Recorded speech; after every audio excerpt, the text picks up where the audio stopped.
Hi friends, daily 10 கொஸ்டின்லாம் நம்மளது ஒரு 10 question பார்க்கலாம். ஃப்ரெண்ட்ஸ், உங்களுக்கு பிடிச்சிருந்தா லைக் பண்ணுங்கள். அடுத்த வீடியோ அப்போ ஒரு மோட்டிவேஷனாக இருக்கும். ஃபஸ்ட்டு கொஸ்டின், தம்பிரான் வணக்கம் நூல் கோவாவில் வெளியிடப்பட்ட ஆண்டு? Answer B, 1578. Next question, Ziegenbalg என்பவரால் தரங்கம்பாடியில் முழுமையான அச்சகம் எந்த ஆண்டு நிறுவப்பட்டது? Answer D, 1709. Next question, Thirukkural முதலில் அச்சிடப்பட்ட ஆண்டு? Answer A, 1812. நெக்ஸ்ட் கொஸ்டின், பூவேசா அவர்கள் இந்த நூல்களை எந்த ஆண்டு பதிப்பித்தார் என்பதில் தவறானதை கண்டுபிடிக்க வேண்டும். Answer C, Silappathikaram. சிலப்பதிகாரம் 1892ஆம் ஆண்டு பதிப்பிக்கப்பட்டது. நெக்ஸ்ட் கொஸ்டின், கீழ்கண்டவற்றில் தவறானது.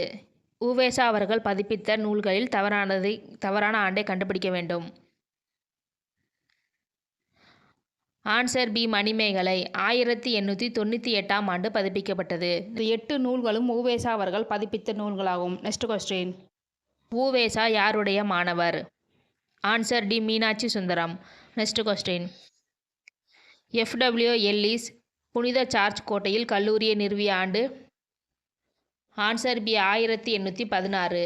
நெக்ஸ்ட் கொஸ்டின், தென்னிந்திய மொழிகள் தனிப்பட்ட மொழி குடும்பத்தைச் சார்ந்தவை, அவை இந்தோ ஆரிய குடும்ப மொழிகளோடு தொடர்பில்லாதவை என்னும் கோட்பாட்டை கூறியவர் யார்? Answer B, F W Ellis. Next question, Dravida மொழி அல்லது தென்னிந்திய மொழிகளின் ஒப்பீட்டு இலக்கணம் என்ற நூல் ராபர்ட் கால்வர்டால் எந்த ஆண்டு வெளியிடப்பட்டது?